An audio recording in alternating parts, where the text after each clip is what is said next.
Imagine yourself in a museum in a darkened space where you see three projected videos.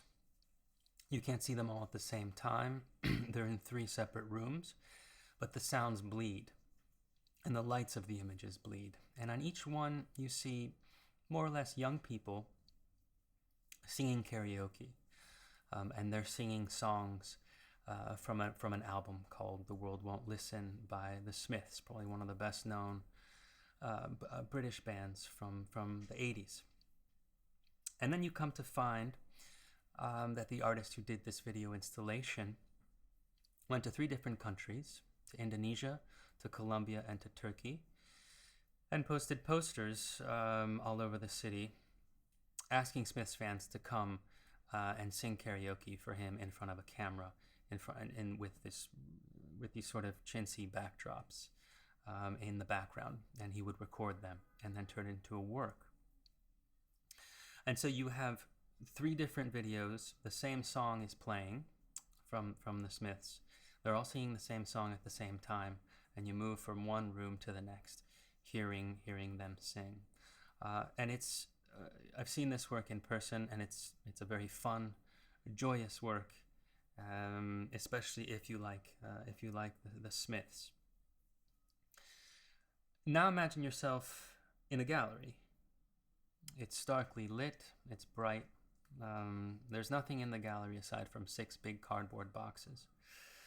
And then you come to find that inside these cardboard boxes, you're in Germany, you're in Berlin. They're each filled with living people. They're each filled with an asylum seeker from Chechnya.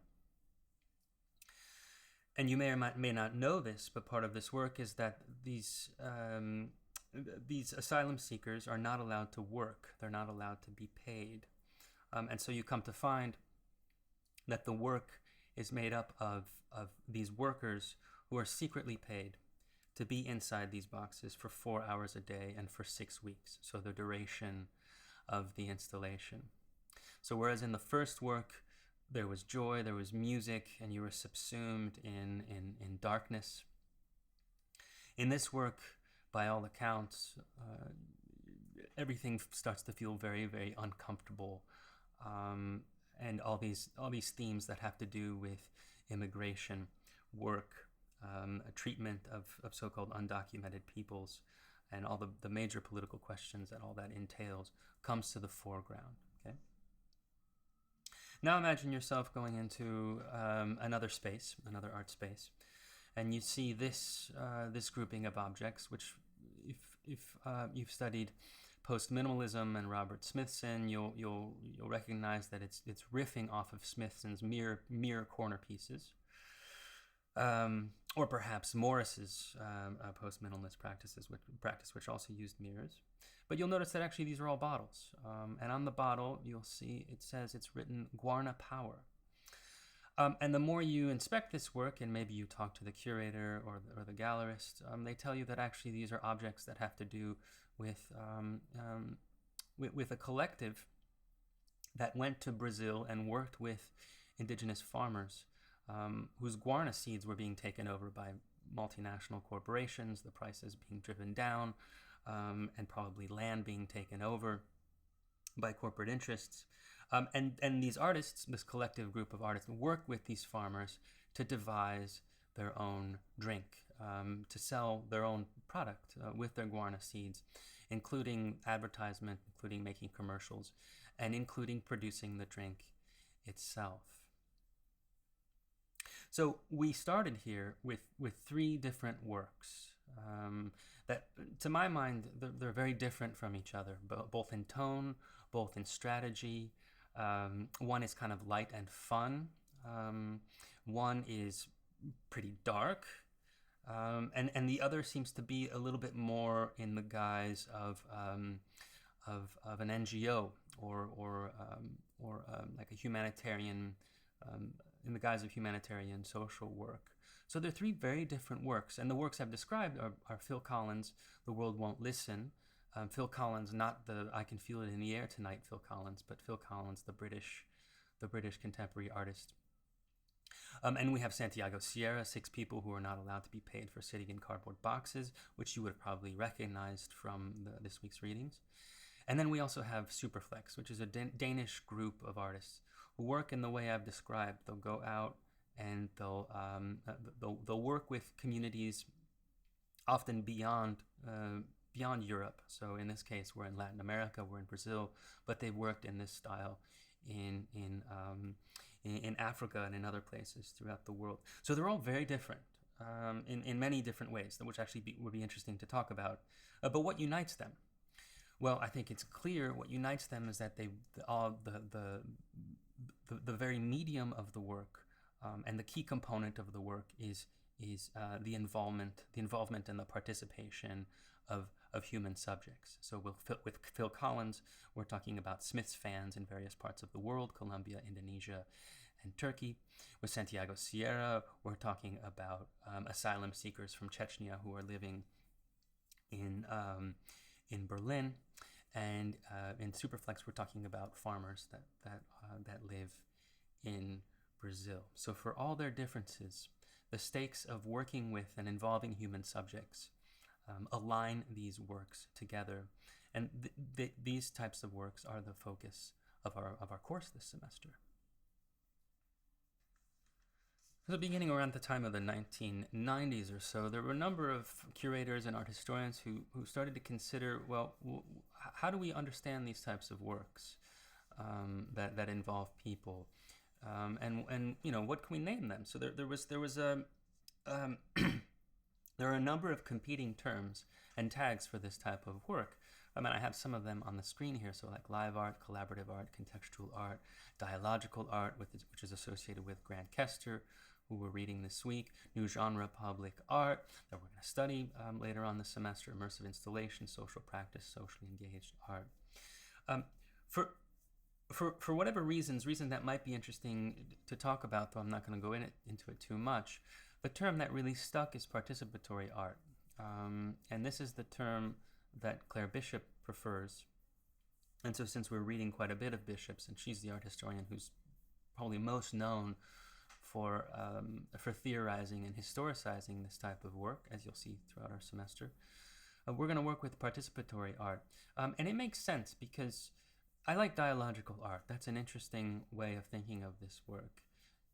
But other things like social practice, socially engaged art, interventionist art, all these things, I guess, don't necessarily involve using human subjects or working with human subjects. There are all sorts of ways in which sculpture, painting, even traditional media like those have been socially engaged. Or immersive installation. There are all sorts of ways in which, a Bill Viola video is an immersive installation to my mind, but it's not at all participatory. It doesn't involve human subjects in the same way that the works we just looked at does. So we're going to work with participatory art. This is what we're going to call it, both the history we trace and sort of the way in which we understand it and theorize it. And more interesting to me is starting to get into the issues and sort of the origins and the sources of this work, rather than like the moniker and the tag for it. So what I've done is I've brought in a few different ways of thinking about this type of work, which again starts to get theorized in the 1990s. But as you'll see from our class, actually there are lots of precedents in the 20th century. But so why this social turn? Why this turn towards the social in the 1990s? And why this interest in naming this type of work as its own type of practice? Well, I can't fully encompass this. Whenever we're talking about sources and origins in art, or really anything in history, it's determined by so many different things. But I thought I would bring in a few which would help us in our discussion, which help us think about where did this come from and why did this social turn happen.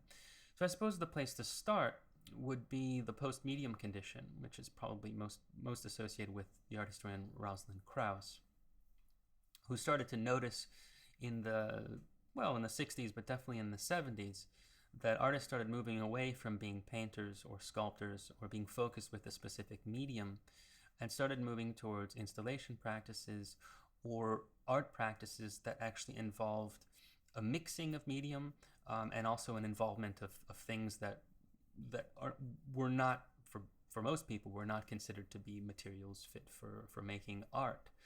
And so there was a move away from sort of these canonical notions of modernism that are associated with Clement Greenberg and Michael Fried about art as this autonomous thing. By autonomous, I mean like it's outside of the social, it's outside of the political. This is an idea that begins with Kant during the Enlightenment, the idea that the aesthetic experience in art is something that is outside of the social and the political, and so on and so forth. And for Greenberg and Fried, this meant that art that was truly modern was kind of about itself. It was self-reflexive. So painting was in some ways about painting, sculpture was about sculpture, and the task of the artist was to understand what the fundamental conditions of that medium were. And so there's a long history of this type of modernism within this type of what's called formalist art history, because it's most concerned with form. Well, this really breaks apart. Truth be told, we're going to see it break down much earlier in the 20th century with someone like Duchamp and Dada. But this really starts to break down in the 60s and 70s during this post-medium condition. And I think that's one of the ways in which, well, if art isn't simply about medium specificity, if it's not about sculpture or painting, well then why can't we involve the public? Why can't we involve other people to be part of the work? Something like John Cage already in the 50s and 60s, or Robert Rauschenberg, they were doing this. So I think this is one of the ways in which we want to understand the social turn. And this is an origin or sort of an explanation, well, not so much an explanation, but a way of thinking about its history that's, I think, most tied to kind of like the narrow parameters of art history as its practice. Now, I do want to mention something here, and this is going to be a major issue for our first session, but really a question throughout all of what we're doing this semester. And that's the fact that while this is really liberatory, this post-medium condition that Krauss articulates, the ability to go beyond traditional mediums and do lots of different things for art projects, there were a number of art historians who began to worry about, well, what does this do for the criteria for judging art? Like, how do we judge this type of work? There seem to not be strictures and guidelines and parameters in place within art history to judge this type of work that involves people. There are criteria and ideas from ethics, from sociology, from philosophy, from lots of different disciplines. But art historians worry that, well, how are we going to judge this as art? And you're going to see Claire Bishop has this worry, especially in her being critical of this type of art as being focused more with ethics and politics, and leaving aside aesthetics and the thing about them that we might consider to be specifically art, right? So in what ways can we judge these works as art? That's a major question for us this semester. So that's more within the lineage of art history. Within the lineage of like received ideas outside of art history, one of the major origins, or one of the major ways in which this type of work is explained or situated is in the ideas of Guy Debord and the Situationists. And we're going to spend a whole session on the Situationist International, and we're going to talk quite a bit about Guy Debord's theory of the spectacle. So he writes a book, The Society of the Spectacle, in 1967, which is essentially an updating of Marxism and the theories of alienation in society that Marx theorized way back in the 19th century, and updated for an age where human relationships and the way in which society unfolds, and in our political spaces and the public sphere, had become increasingly mediated by images. by advertising, by cinema, by magazines, and so on and so forth, right? So Debout theorizes the spectacle as this. I mean, it's almost like, well, in many ways, the Matrix was influenced by Debout's theories, but it's almost like this amorphous thing in society that conditions people and mediates the way in which they relate to each other. Okay, so it's a form of alienation, a form of atomizing society through images, and mediating social relationships through images. So that for Debout and for people, for other theorists who are indebted to this type of work, this leads to an inauthentic society or relationships that are inauthentic, or ciphered through images, ciphered through the spectacle. And we lose what made community, conviviality, and collectivity possible. So this had a really, and still does, has a really has a major impact on the way people think. And since the advent of the internet, I mean, this is a key thing that one needs to think through. And so it's through the spectacle and practices that are trying to pick away at the spectacle, and attack it and critique it, by reintroducing what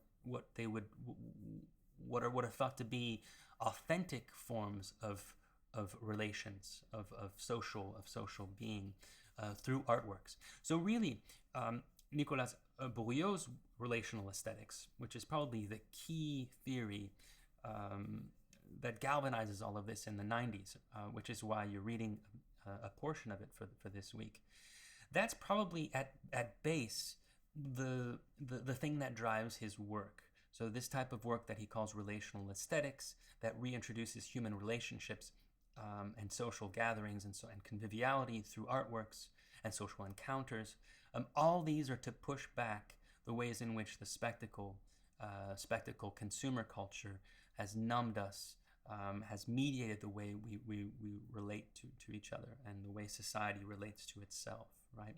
So this is definitely maybe the key way in which these participatory practices have been understood and have been interpreted.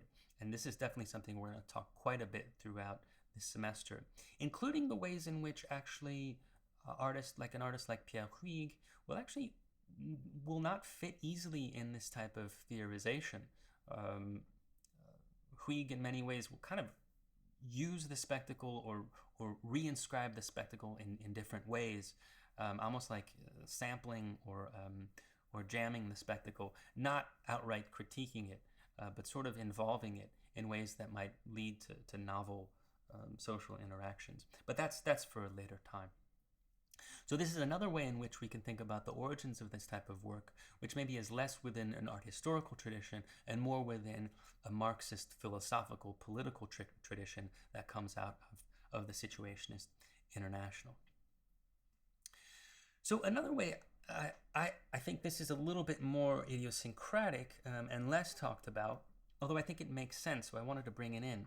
Another reason for this social turn and involving people and social relations as the work is simply, I think, a type of post-1960s, which we're still in, though in different ways, a post-1960s sort of resignation and being burned by utopian forms of thinking, by revolutionary forms of thinking. So one of the sort of the cliches of the 1960s was that this was a moment where it felt like a new world was going to be possible. You have May 68 in Mexico and in France, in Japan. You have all these incredible moments of social protest that galvanized not only students, but also middle-class people and especially working class and unions. So there was this moment where it felt like, okay, we're really gonna enter into a new period that's more prosperous and just and equal for in society, at least in the so-called, let's say, developed sphere. It does feel like what today we call the developing world, or what was then called the third world, was kind of left out of this equation. But that's something else we'll talk about in this class. So there was this way in which the 60s was this utopian moment that then ended in failure, especially beginning in the 1970s. This resignation and really this defeat of the left, which was a major, which really marked a number of artists, not only artists, but philosophers and activists and so on and so forth. And so there are so many ways in which we could pick events or turning points in this history. And I always come back, I don't think it's all that well known, but it's a letter that Hans Haacke wrote in 1968. And he writes it right after the assassination of Martin Luther King, if I remember correctly, in Memphis. And he writes this letter that I think in some ways encapsulates one of the reasons or one of the desires or the drives for artists to sort of abandon art as they had done it and move towards this type of social practice, this type of participatory art, because they've become disillusioned, which the way in which traditional or the traditional art practices or the way they had done their work before this could have any effect in society or the betterment of the political and the public sphere. And so it's a short letter, so I'm just going to read the whole thing to you. On the slide here, I just have what I think is probably the most telling line where he says, "Nothing, but really absolutely nothing is changed by whatever type of painting or sculpture or happening you produce on the level where it counts, the political level." So I think it's this really powerful letter that gets to the core of this kind of really loss of faith in art, and which might account for this drive to involve the public directly, because it feels like it'll then be a more tangible political act, right? So let me go ahead and read you the letter, because I think it's pretty powerful. Here it is. Last week's murder of Dr. King came as a great shock. Linda, I think it's his wife, and I were gloomy for days, and we still haven't quite recovered. The event pressed something into focus that I've known for long, but never realized so bitterly and helplessly, namely that what we're doing, the production and the talk about sculpture, has no relation to the urgent problems of our society. Whoever believes that art can make life more humane is utterly naive. Mondrian was one of those naive saints. Nothing, but really absolutely nothing, is changed by whatever type of painting or sculpture or happening you produce on the level where it counts, the political level. Not a single napalm bomb will not be dropped by all the shows of angry art. Art is utterly unsuited as a political tool. No cop will be kept from shooting a black by all the light environments in the world. And as I've said, I've known for a number of years that I was never really bothered by it. All of a sudden it bugs me. I'm also asking myself, why the hell am I working in this field at all?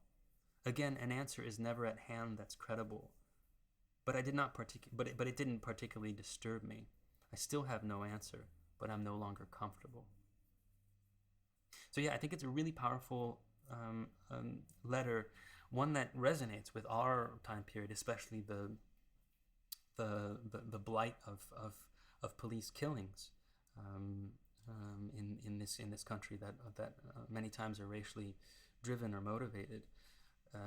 But it really gets to the core of this sort of resignation and disillusionment with art as being able to do really much of anything, right? That actually matters.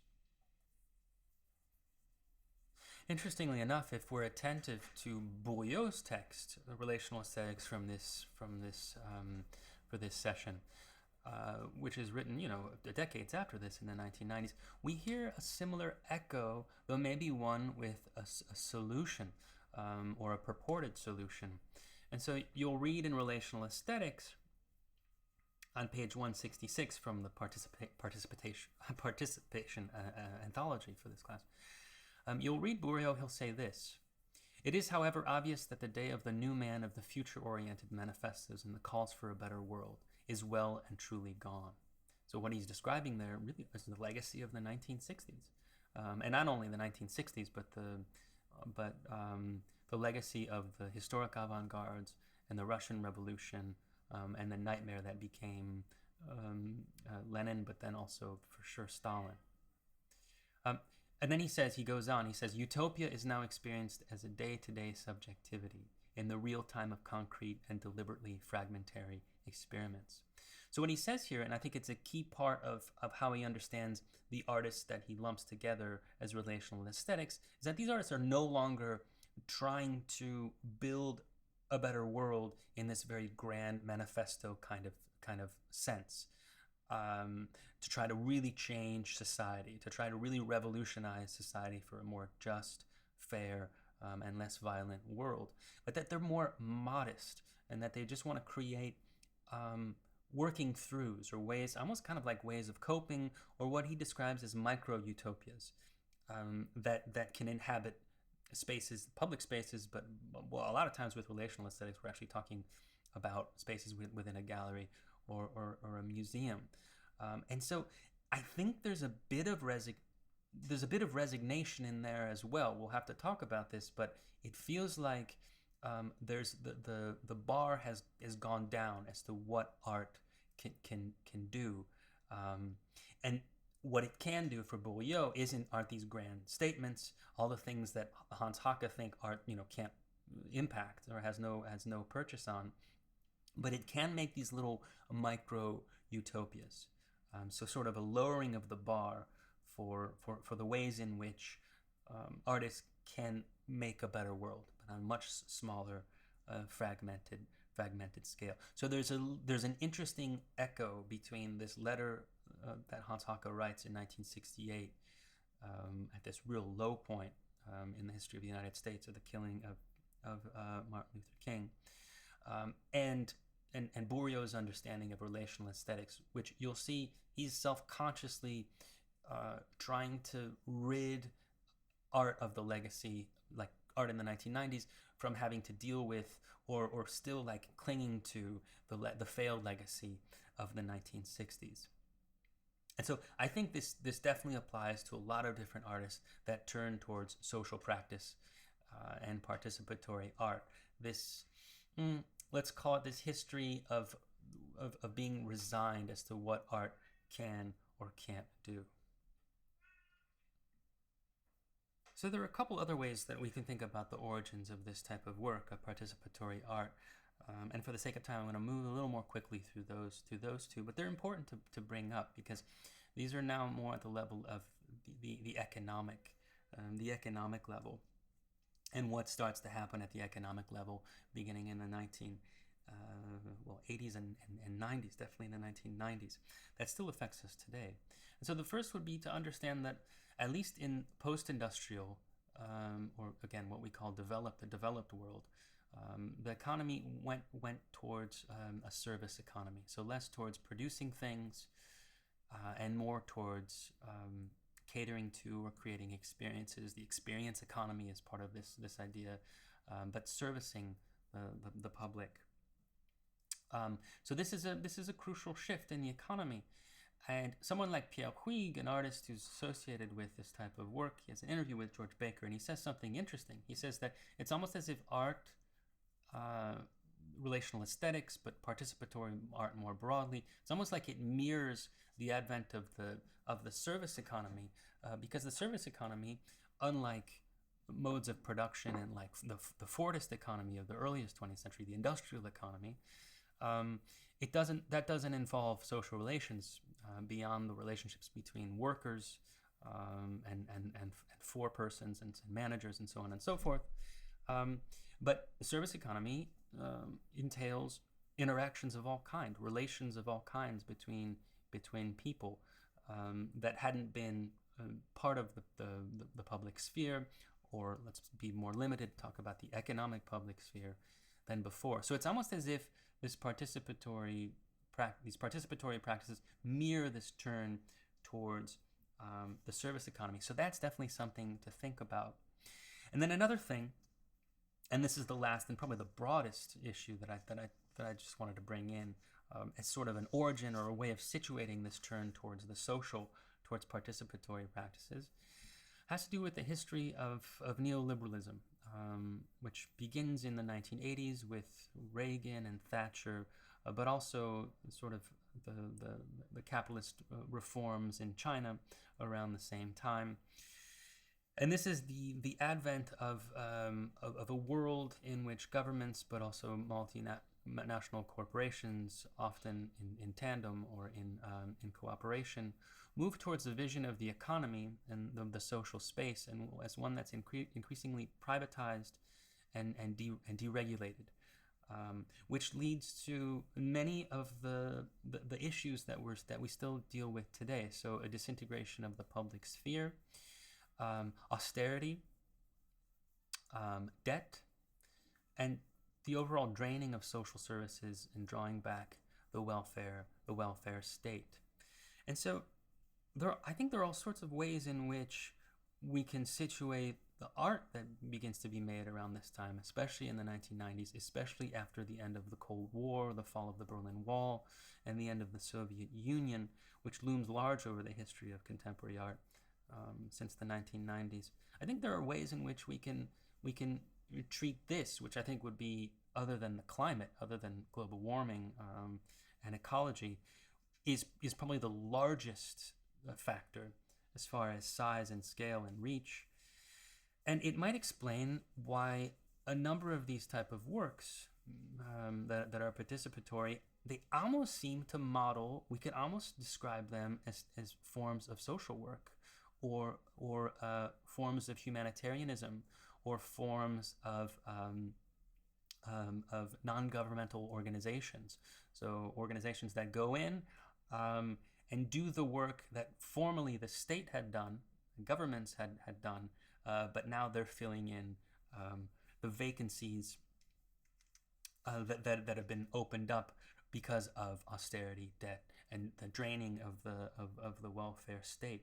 So this work by Superflex that we talked about before, it is almost as if they're working as a small art collective that almost functions like an NGO, going and working in a humanitarian way with farmers in Brazil. We're going to see this really all over the place in art beginning in the 1990s.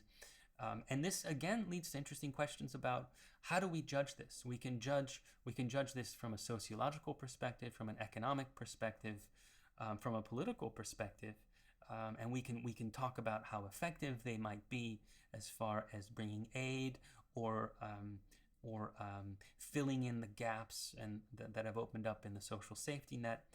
But then two things arise there. One, I think a lot of us would argue, well, the fact that this is even available as a type of work for artists shows the impoverishment of the public sphere and the way in which we understand the relationship between governments and their peoples, right? But then another a question that more has to do with art itself is, well, how do we judge this as art, right? We can judge it sociologically, but how do we judge them as aesthetic practices? Again, that's a key question for our class that we'll be mulling over quite a bit. Okay, so I hope I've given you a lot of food for thought for sort of situating, or at least starting to situate, this type of work within a history of a complex set of ideas, from art, from political philosophy, from larger socioeconomic factors. What I want to leave you with, the last part of our opening session, I think are 5 important themes that will bloom throughout the semester, and that we're going to continually negotiate and refine and really think through. And so these are 5. Some of them are terms, some of them are themes that I think we really want to keep in mind as we're tracing our history and as we're talking about this type of work, even up to the present, with all our different themes that we're going to be working with and that you're going to be working with in your research. And so I think the first and maybe most important theme is just the theme of community. So there are a dizzying amount of factors for how communities are formed. And we're talking, I mean, we could go back and talk about the species being of what it means to be a human, and the way in which that, from the very get-go, from an evolutionary standpoint, was forged concomitantly with sociability, with being together, with conviviality, with collectivity and community making. But then all the way up through, much later histories, that have to do with ethnicity, that have to do with the idea of the nation state, that have to do with religion, that has to do with race, gender, and sex. Then maybe more recently cosmopolitanism or global type of thinking, and all different forms of political ideologies, from libertarian ideologies where everyone should simply be on their own, which to my mind is countered by the very sort of being of what type of beings we are, which are social, all the way to communism, all the way to being completely in common, having no property and no separation, and that we're all one big community. So, and then everything in between, including like liberal centrist liberalism, where it seems to be usually kind of a mix of there's a social paradigm, but there's also a paradigm of individuality, and everything in between, right? So all these things inform the way in which we understand community. And you'll notice right off the bat, and this is a big corrective that I want us to undertake in this class, is that how we understand community is going to be very different, like between the US and European countries. But my goodness, won't it be different if we talk about this in a global perspective, right? So the sense of community in an indigenous group in Brazil is going to be very different from the sense of community of New Yorkers, right? For many, many different factors that you would have to really parse out, research, and think through. So if community is a really important term for participatory art, we're always going to have to be vigilant about, well, how do we understand it? How are we applying it? And what type of community are we talking about here, right? So community is incredibly, incredibly important.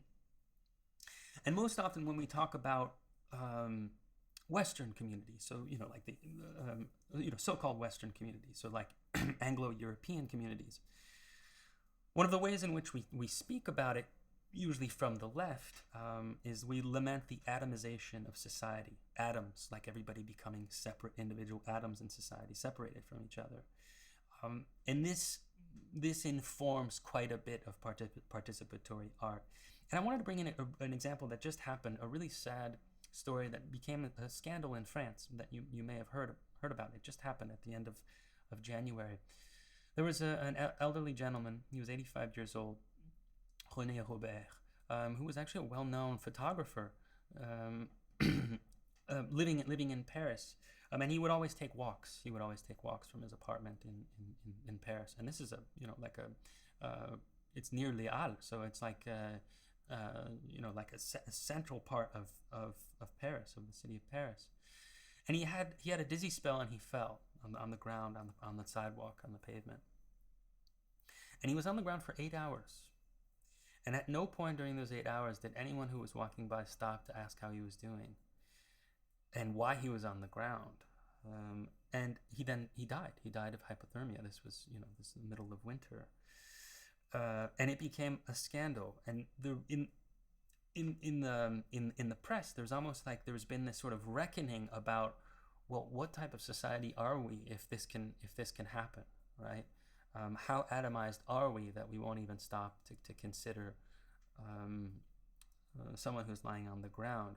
Or another way of thinking about it, like how cynical or how jaded are we that when we walk by, it makes no difference that someone is lying on the ground because we assume, well, here's someone who's homeless, or this is just a part of society, right? This is it. This is it's a type of realpolitik thinking.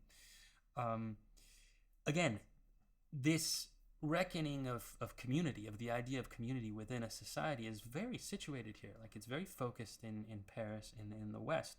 There are places around the world where this would be impossible, right? Even small towns in the US, I think this is probably something that just wouldn't happen.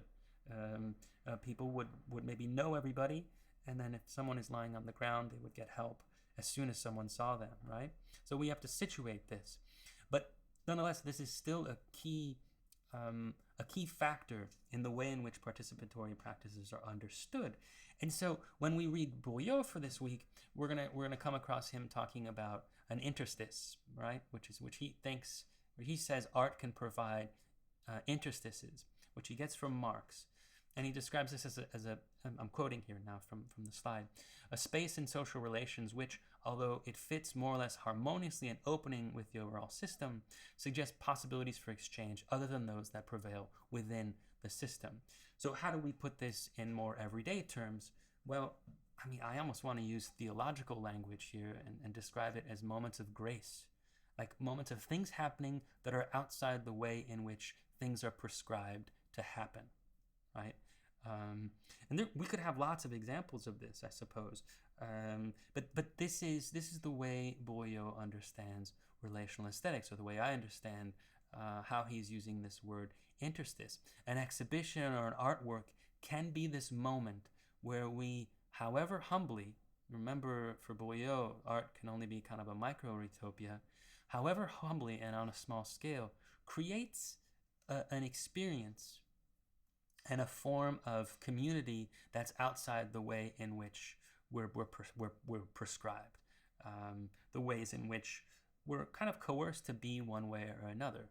So coerced to not care about, to be jaded and to not care about someone who's lying on the ground, right? This is one way in which a prevailing system works on us and conditions our very subjectivity, our very ways of being. So for Boyo, an artwork can create a space where we sort of exit that, however momentarily. And I think, there are some good examples from art. So like Gillian Waring, good examples of this from art, like Gillian Waring, signs that say what you want them to say, not signs that say what someone else wants you to say. I think this is a perfect illustration of this. Gillian Waring would stop people on the street and ask them to write on a piece of paper what they really think. And it's refreshing, but also maybe a little sobering, what people actually think. And these sort of things, like I think of like the guy on the left, this businessman. Without this artwork, he probably would have gone on his day, had done his work and so on and so forth. And his feeling of desperation, which we all feel one way or another, would have been there, but it never would have been expressed. He would never have had this moment where he would deviate from like the standard pattern of the way in which he functions. And Gillian Waring sort of provides this for him. So this is a really nice example of that.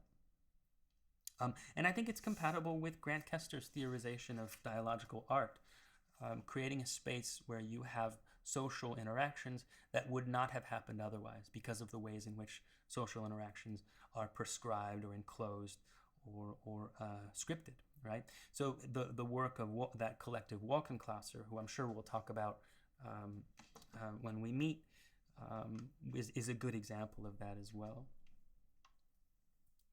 And so the other term, this comes right off of community, is participation. Of course, this is an important term that we're going to be talking about throughout the semester. And it seems obvious what participation would mean. When we participate, we involve ourselves in something. But things get a little more tricky when we start to parse it out a bit and refine it. And there are all sorts of ways in which we're going to do that this semester. And the one way, I'll give you a few here. One would be to ask ourselves, well, okay, there are ways of participating, but within that landscape of participation, are there authentic forms of participation on the one hand and inauthentic or pseudo forms of participation? If that's true, if there's a sliding scale of participation, then it's important to know like how we refine and understand that sliding scale. So I could bring in a few examples. In Bishop, if you have time, I know I gave you a lot of reading, but if you have time, go ahead and read the introduction to Artificial Hells, because there she lays out all the ways in which the New Labour government, Tony Blair's government in the UK, co-opted the rhetoric of participatory art and participation, often as a way of outsourcing governmental responsibilities and social services onto the public, right? So that arguably it could be critiqued as a form of pseudo or inauthentic participation. It doesn't lead to an interstice in Bourio's terms. It becomes instrumentalized by power, by state power, at least the way Bishop has it. But there are other examples that I could give you this sort of pseudo or inauthentic or actually downright disturbing forms of participation, or the co-option of participatory type practices. And I'm thinking here specifically of this is a couple years back in Davos. You know, in Davos every year, the upper crust, the most wealthy of the world, they get together in Switzerland in Davos, and they talk about the world's problems and how they can make it better, usually through philanthropy. And part of Davos that year, I can't remember what year it was, maybe 2009 or something like that, they set up a whole refugee camp that these people could then experience for themselves, to like try to understand, well, what does it mean to be a refugee? What does it feel like to be a refugee, in order then to become more informed philanthropists or something like that, right? So here I'm being very critical. I'm giving it the most negative reading possible. Maybe someone can come along and say, well, actually, this is an interesting exercise. But someone else can come along and say, well, this is like poverty porn, and almost like an assuaging of the guilt of wealthy people, that they get to momentarily experience what it means to be incredibly poor, undocumented, homeless, and living in a refugee camp. And the whole setup feels like a participatory installation, right? So that's a little disturbing. Even more disturbing than this is a more recent story I'd heard. It comes out of this book, The Hacker and the State, by Ben Buchanan. Were Russian hackers during the 2016 election, or just before, who would, it's almost like they were anonymous participatory artists, where they would go online, they would create public events, public protests, public manifestations on Facebook and so on and so forth. And they would be double billed. Like one set of people who were targeted as very liberal would be asked to come to this event, and another group who would be very right-wing, they would also be asked to come to this event. And so what you then had were actual living people, IRL, in real life, from Facebook, from invitations, from organizing this events, who would come, and then they find themselves face to face with each other, right? In this what actually could become quite violent confrontation. This is very disturbing. This is very disturbing, but it does seem to fall under the strategy or the protocols of doing a participatory work. I can imagine an artist doing this as a work, right? Of course, self-reflexively, not as a way to actually put people in danger or to sway an election, but to sort of bring light to the way in which these things happen. So when we're talking about the word participation, the theme of participation, we should be concerned. Sorry, that was my cat knocking off something, which he does. We should be concerned about sort of nefarious uses of these participatory strategies, that they're not always for democratic or progressive or constructive ends, right? Another way of thinking about participation as being co-opted would be to think of the turn towards the art as a project, the artist as sort of a self-entrepreneur who goes around and makes projects, that might actually mirror the way in which the turn towards precarious work and project-to-project kind of work that gets coupled together seems to be a key component of our economy. So in a way, there might be a mirror image that works there. And then also just, I'll be brief about this one, but also sort of the idea of outsourcing work to the consumer, so that the consumer feels like they're activated, like they're part of the experience. So again, this is the experience economy, where they feel like they're participating or engaged in some way through a consumerist activity. So think of like IKEA, I guess. You buy something from IKEA and then you build it yourself, right? So you feel involved. Well, I think that would probably fall under inauthentic or pseudo forms of participation, because yes, you're participating in something, but at no point is that participation doing anything aside from a consumer interaction. Again, this is a very critical take on this. There might be ways in which the experience economy creates moments of participation that do actually create change for the better, but that'll be something we can debate. three more that I think, and I'm going to go through them quickly, just because otherwise this is going to get too long. But these are really important things for us to think about during our first session, but also throughout the whole semester. So if we're talking about art that is participatory, that involves the public, a lot of times this binary between activity and passivity, between being active and being passive, becomes part of the discussion, becomes part of the interpretation. And sort of the simple way of thinking about it would be that, well, participatory works activate the public, like they become active, they do things, they involve themselves. Whereas, standard non-participatory forms of art are passive, where people are just passive and they're not doing anything. This is tempting to think about, but there are all sorts of ways in which this binary doesn't quite work. Things that I hope we talk about. One would be if we read a text that I was tempted to assign, but I didn't, because otherwise I'd be going overboard, is Jacques Rancière's The Emancipated Spectator, which has become a touchstone for this debate. And he points out, in some ways actually very simply, that just because you're sitting still doesn't mean you're passive. So if you're watching a film that is really that's really activating something in you, illuminating an issue, or galvanizing you in some ways, or going back to Artaud or Brecht and these reimagining of the theater in the early part of the 20th century that wanted to activate the viewer through theater. People were simply sitting there. They were spectators, but we can't really call them passive necessarily. Then there's the way in which passivity itself can be active or a form of involvement. Think of boycott.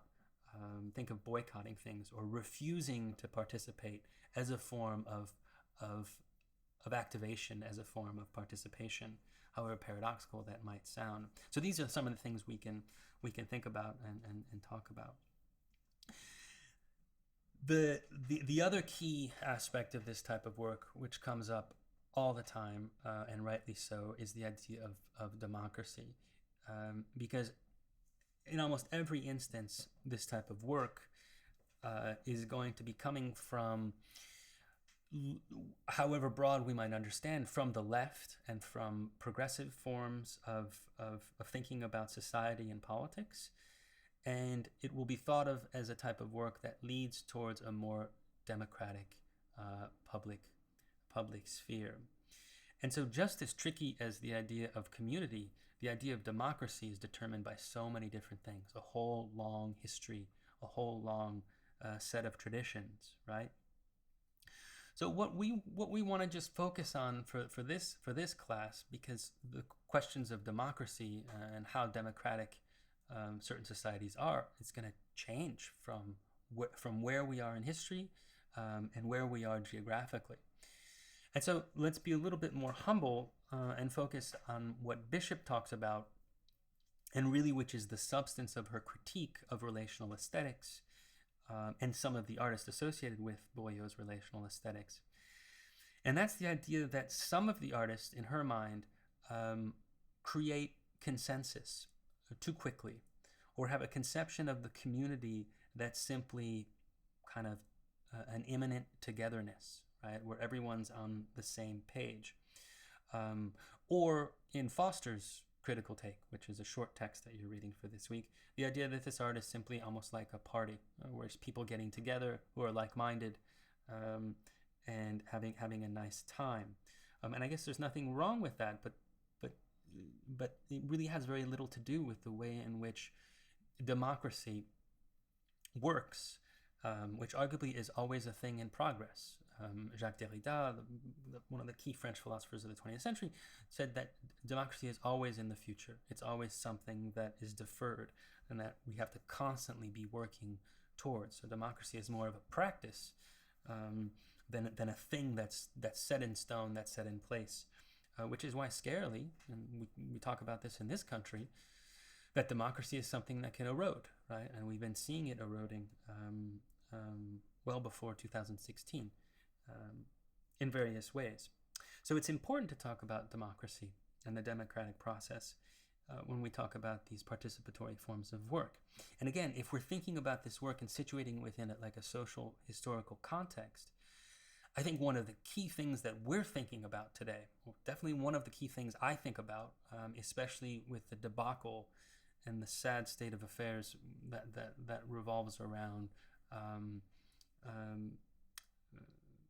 not only these two political figures, but Manchin and Sinema, and sort of the blatant corruption of these two senators, really leads me to think about where are we when it comes to direct forms of democracy, which we don't really so much have in this country except at the local level, but above all at the level of representational democracy.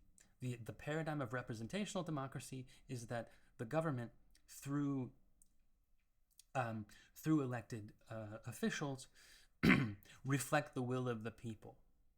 Well, there are all sorts of ways in which I feel like, and it's been like this for a while, that there's a rupture between within that representation, that normal everyday people and society in the public sphere is not being represented by their representatives, right? Big interests are more, big financial interests are far more often being represented. So it's interesting to think about this reality that we find ourselves in, and to think about these types of work that try to reinvigorate or reinstall forms of democratic processes in the public sphere through art, through exhibitions, and through public works. I think we have to think about that when we're talking about this work. And so the way Bishop approaches this question is like this question of, well, how does democracy actually function? She takes her lead from a very important text that was written in 1985 by Ernesto Laclau and Chantal Mouffe, called Hegemony and Socialist Strategy. I'm sorry, this is a typo on the slide. Antagonism and Relational Aesthetics is the title of Bishop's essay, but that's no matter. This is a very complex text, an interesting text to read. It was one of the first texts that really started to think about the tradition of Marxism, and the idea of the Marxist subject and the subject of the working class as this unified subject, as this whole subject. Laclau and Mouffe started to realize, well, there's no way we can work with this as our paradigm, as our political paradigm, because it's very clear that the working class, the proletariat, not to mention all the different classes that have formed since Marx in the 19th century. We definitely don't live in a world where we just have the working class and the capitalist class. There are all sorts of different classes in between that complicate matters. They realize that we can't really be working with this totalizing subject of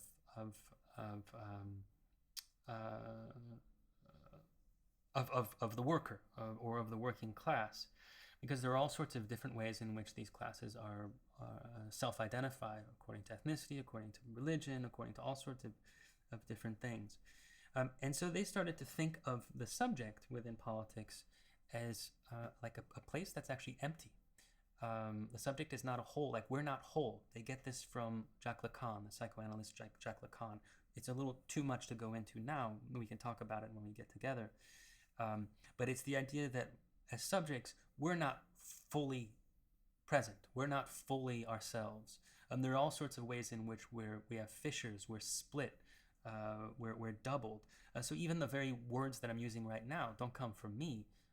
They come from the system of language that's outside me that we all use, but they're not us, right? Not to mention all the sort of the ideological parameters of how I think, the way I've been educated, the place I live, my race, my class, all the ways in which I'm invested and I identify. All these things are outside myself as much as inside myself.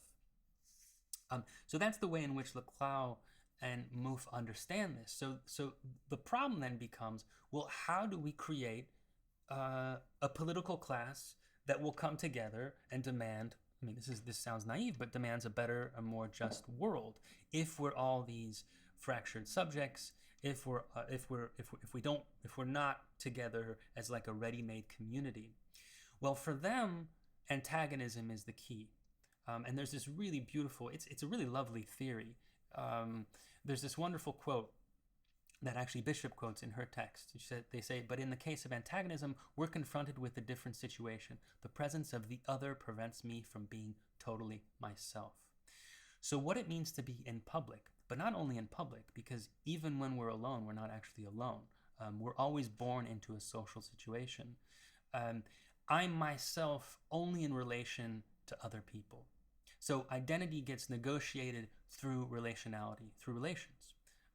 Through sociability, and through various forms of participation, right? So you can see the fact that this theory talks about identity as relational and not autonomous, not like full in itself, is very interesting for Bishop and is very interesting for this type of art that we look at. And she uses this as a way to criticize the works that she deems to think of the subject and the community as this whole ready-made thing that just needs to be instantiated.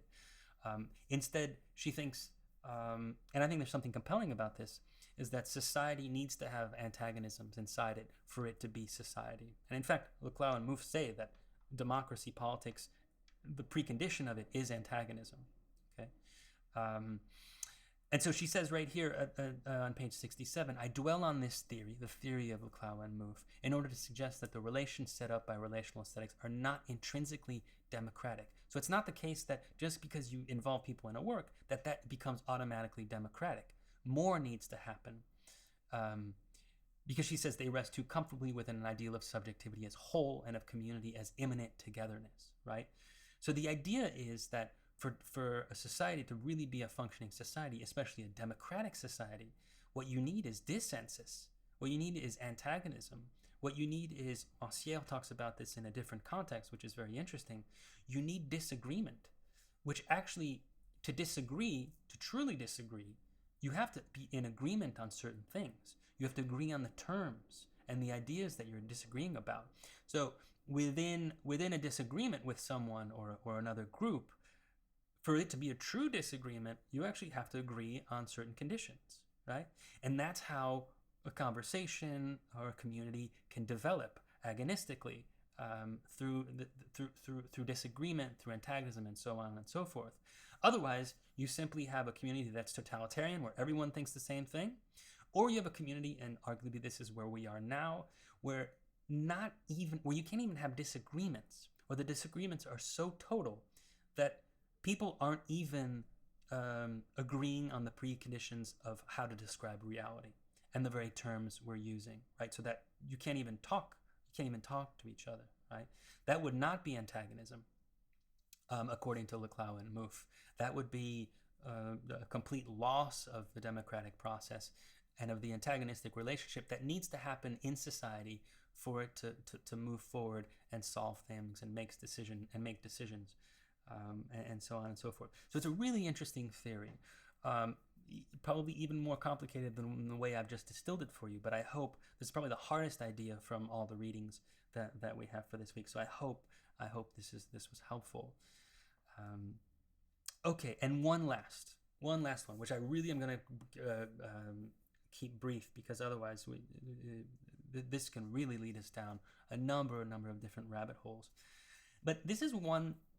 I suppose if I'm making a contribution to the debates and the interpretations of participatory art, there's one thing that I really see missing from the literature, and that's a questioning of what it actually means to be human, and whether or not there is such a thing as human nature, or whether or not human nature is something that's always simply constructed through history, through power relations, through society, and self-identification of a certain species, namely Homo sapiens. So it seems to me it's almost incredible that this is something that doesn't come up, because if the human subject is the key ingredient for participatory art, then not only do we need to know what community is, what participation is, what democracy is, but don't we need to know what it is to be human, right? And is there such a thing as the universal human, or is something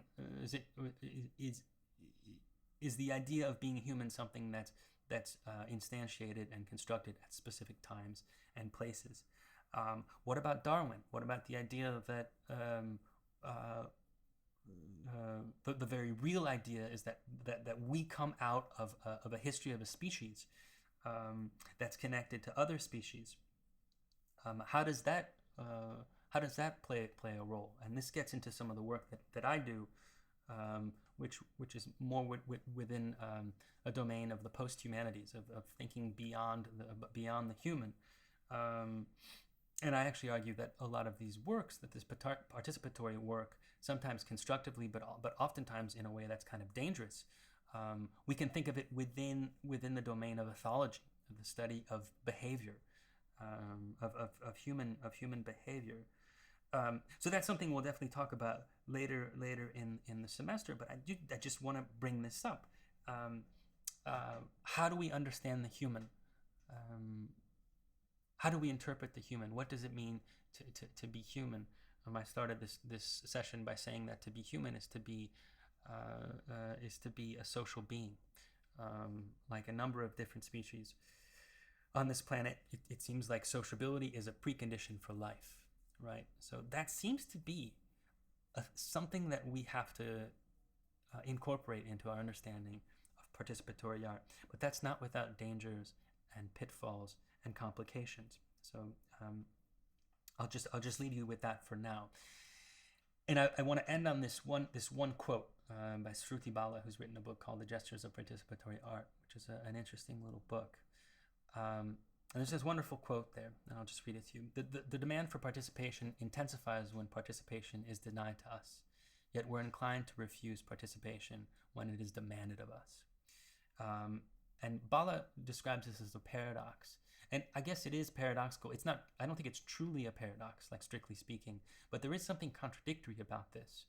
That the demand for participation intensifies when participation is denied to us. And we're going to see this in the history of participatory practices in repressive regimes, especially in Latin America, but also in socialist countries in the 50s and 60s, the former Soviet Union, but also in the so-called West.